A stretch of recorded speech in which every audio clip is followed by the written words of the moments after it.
This portion of Module 2 is about career clusters and pathways. Lots of us remember taking CTE classes in the olden days when we were in high school. Lots of the girls took home economics and learned a little cooking, sewing, ironing, maybe how to manage a home budget. Boys who were not considered to be on track for college took wood shop or auto shop. It's important to recognize that CTE today is not just for kids who won't go to a four-year college and not limited to basic exploratory skills or classes. CTE today is amazingly technical. These are all pictures of Alaska high school students. Alaska students are building computers and networking them, building drones and getting FAA licenses to fly them, learning complex electrical and process technology systems, and using computer-driven machines to cut sheet metal and etch digital designs they create onto wood, vinyl, or water bottles. They are becoming certified nursing assistants before they even leave high school. They are using computers to diagnose the engine systems in our cars. They are building tiny homes. They are learning several different types of welding equipment and dozens of different kinds of welds. Construction classes include discussions about different kinds of weatherization materials suited to climates in different parts of Alaska. Advanced culinary classes are creating sugar sculptures and using methods that combine science and cooking. In short, today's CTE is more advanced than ever.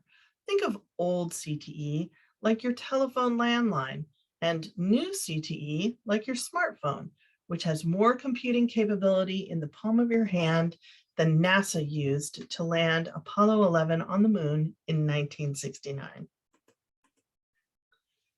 We're going to take 3 minutes to review some facts about CTE today. You may want to use some of these prompts by putting them up in your office or when talking with students or parents about the benefits of CTE.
So, Perkins 5 law is a federal law that provides CTE related funding to states. Recently, this fund and CTE in general has been gaining support nationally. This is good for Perkins and CTE programs. In 2022, Alaska received about $4.5 million in Perkins funds. These funds go directly to school districts whose CTE programs must meet federal requirements in order to receive the funds. Districts who receive Perkins 5 federal funds have a process they need to complete to qualify for and maintain that funding. This process has a number of features, but overarching all of it is the idea that CTE is about programs of study, which Alaska calls CTEPs. Career and Technical Education, CTE, refers to all of the career-oriented classes in your district. Perkins classes could be a subset of your CTE program and refers to classes that meet the rigorous requirements of the federal Perkins 5 law, including being part of a CTEPS or sequence of courses.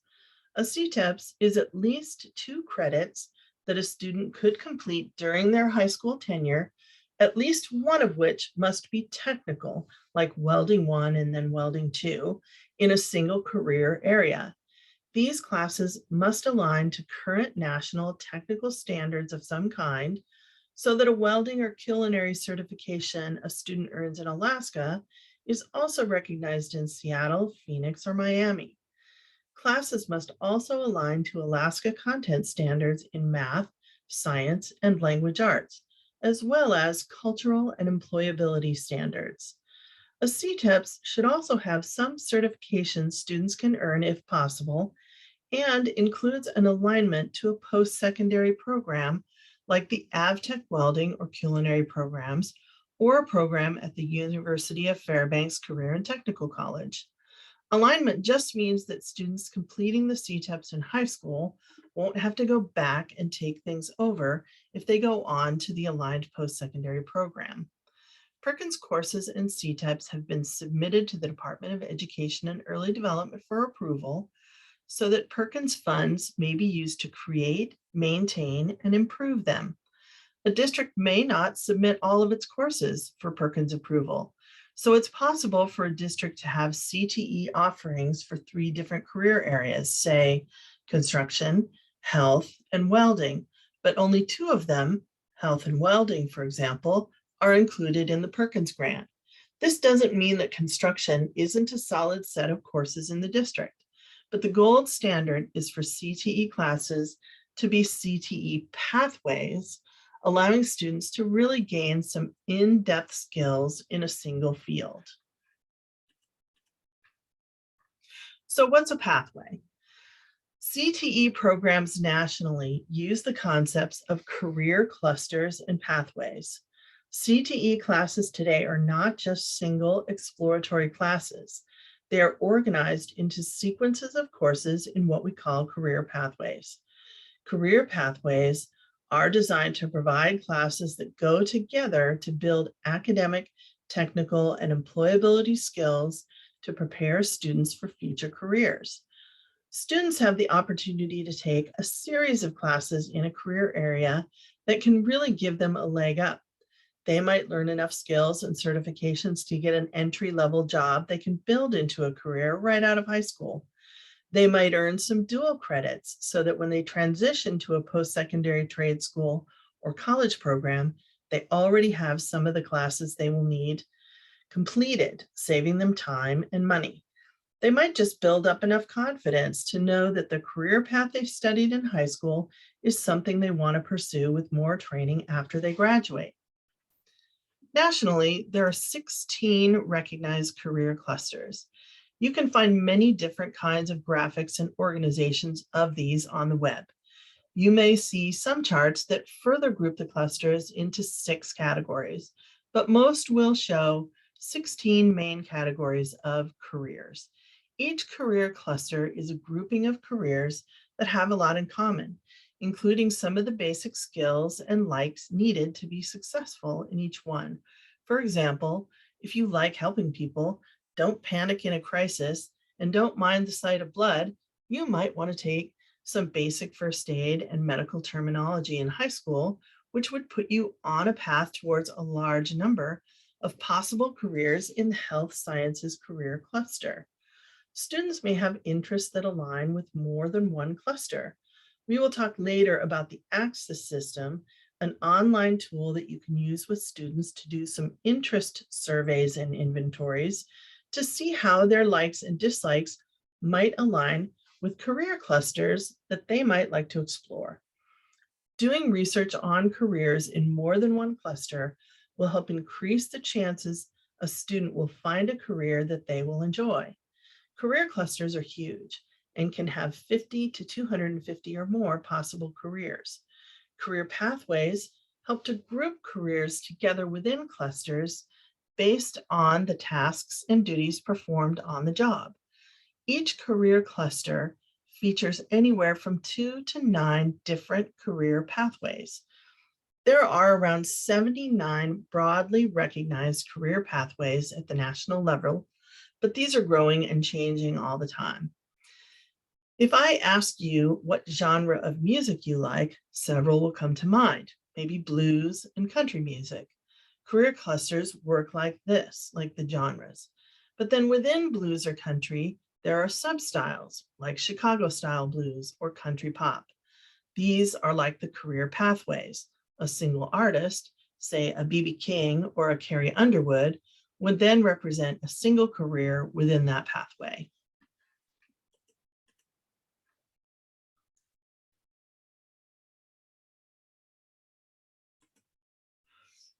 Advanced CTE, a national organization at careertech.org, has one of the more complete set of clusters, pathways, and skills needed within those pathways and careers. It's a lot of material, but explore their website for one career cluster and see if this kind of organization can help you understand the possible careers within a cluster and pathway so that you can talk with students about researching different careers within a cluster or pathway. For example, this list shows some of the 16 clusters and has one called health sciences. Health careers are in high demand in Alaska and all over the country, but students may only think about doctors and nurses when they think of this cluster. How many careers can you think of in health sciences off the top of your head? Take 1 minute to jot some down.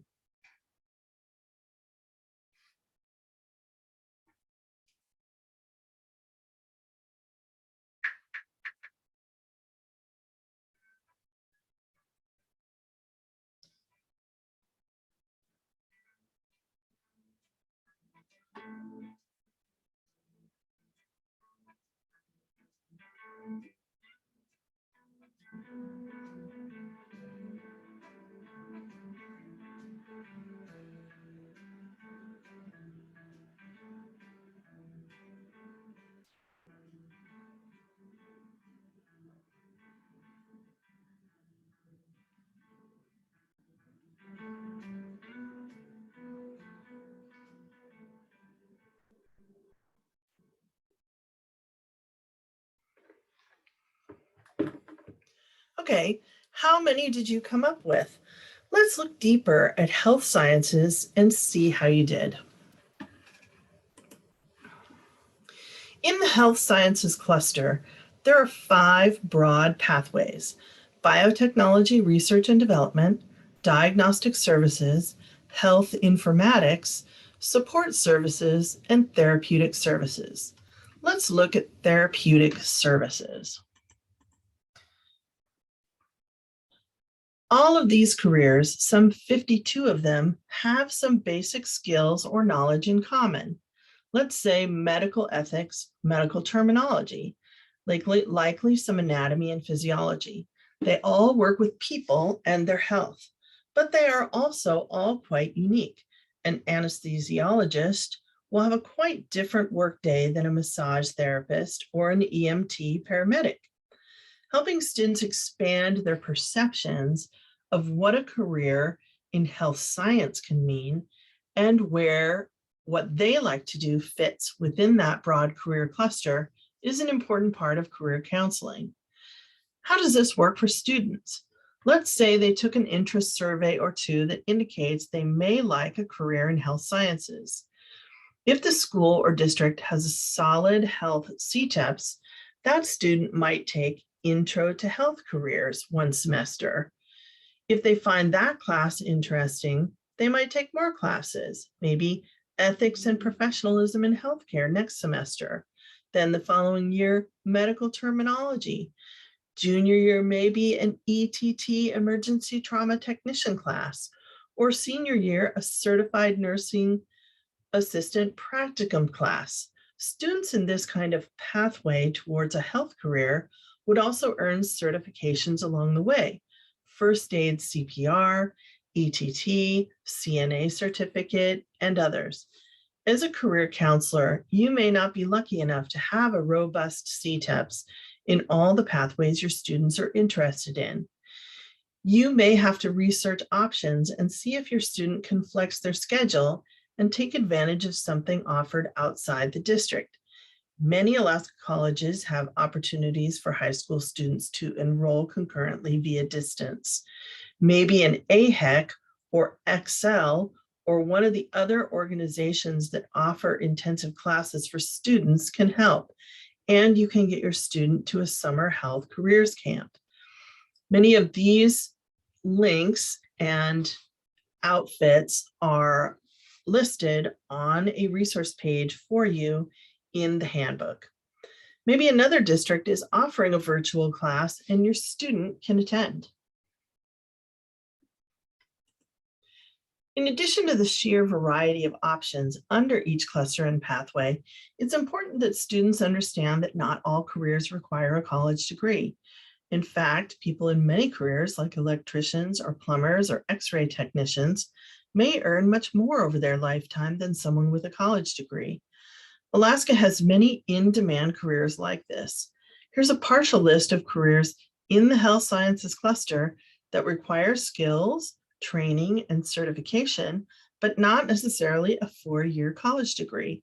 The idea of 4 years of college may make a career in health sciences seem out of reach to some students, and you can help them see that this is not the case at all. Career and technical education has increasingly been in the national spotlight. College goers are facing very high amounts of student debt. People are changing careers more often than they used to. Students are realizing that IT professionals, tugboat captains, pilots, and many other highly skilled workers may earn more money than careers requiring a college degree. Many are not interested in careers that they consider to be inside an office or behind a desk. Hands-on learning is more interesting to many students, and they feel connected to what they are learning because it has immediate application. Many CTE-related careers offer apprenticeships or on-the-job training, the opportunity to earn additional certifications along the way and make more money. All of these attributes have made CTE more attractive to students. This graphic shows how a single course fits within a pathway and a career cluster. It and a list of the 16 career clusters and their pathways are also part of the Career Counselor Handbook that is included with this class. These materials are designed to give you some tools to start with. School counselors improve their service to their students when they understand that CTE offers numerous benefits, including rigorous programs of study that lead to career pathways. It's important to also keep an eye out, watch the news, or subscribe to a few newsletters to keep up with the occupational trends in Alaska so that your students know which occupations that they might be interested in are in demand. Alaska, as well as the rest of the country, has many job sectors that are hiring. Helping students connect the dots between what they like to do and what kinds of careers contain the things that they already like to do is the first step. The next is helping them realize the variety of jobs available and that many, if not all of them, are attainable and can provide a good living doing things they will enjoy and find rewarding.